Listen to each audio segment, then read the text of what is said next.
Hi, my name is Moshay LaRen, and I am a survivor.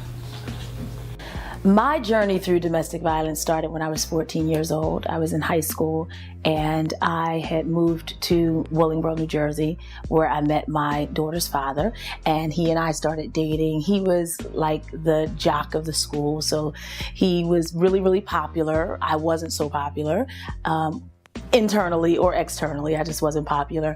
And he asked me out. And so for me, being asked out by this super jock who everybody wanted, and he had his sights and attentions focused on me, you know, Miss Insecure, you know, short hair and that whole bit, it was flattering.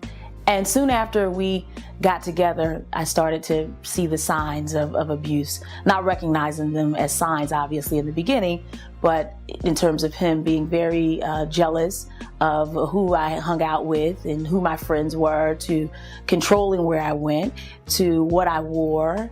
At the time, for me, it was just his way of showing me attention. After maybe 4 years into this, I started to realize that I was in an abusive situation, but I was still in denial, so to speak, because I was still justifying the abuse as a form of love.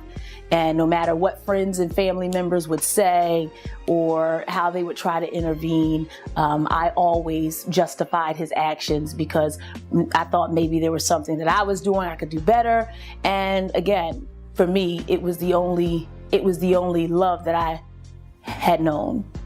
You know, we're driving home and I'm pregnant, and he started to ask me who I was looking at and why was I looking at this guy, and I'm like, I wasn't looking at anybody. What are you talking about?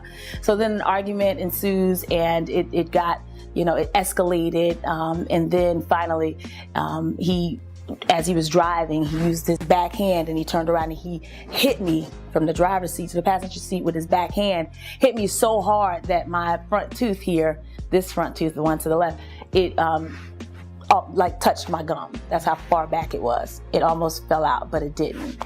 So we were fighting in the car as he was driving. We're fighting. And then he kind of reached over, opened the car door, and he pushed me out the car. And it was moving.